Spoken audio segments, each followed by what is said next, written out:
తల్లిదండ్రుల్ని ఒక సేవకుడిగా యిర్మీయా హెచ్చరిస్తున్నాడు.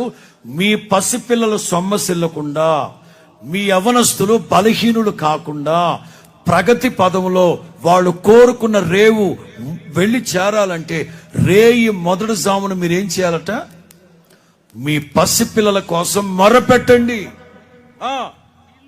నీళ్లు కుమ్మరించినట్లుగా మీ పసిపిల్లల కోసం మీరు కన్నీరు కార్చండి. రేయి మొదటి జామున మీ పసిపిల్లల కొరకు మీరు చేతులు ఎత్తట్లేదు, కన్నీరు కార్చట్లేదు.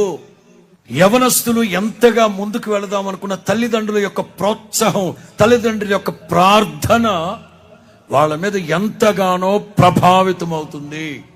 అంచేత మీ పిల్లలు బలహీనులు కాకుండా ఉండాలంటే, మీ యవనస్తులు శక్తిహీనులై కూలిపోకుండా, పడిపోకుండా, సొమ్మసిల్లిపోకుండా, వాళ్ళు పెట్టుకున్న టార్గెట్ ఆ గమ్యానికి వెళ్లకుండా, ప్రగతి పదంలో ముందుకు వెళ్లకుండా బలహీనులు అయిపోతూ ఉన్నారంటే మీరు ప్రార్థన చెయ్యకనే. మీరు గనక ప్రార్థన చేస్తే మీ పిల్లలకు దేవుడు బలమిచ్చును గాక.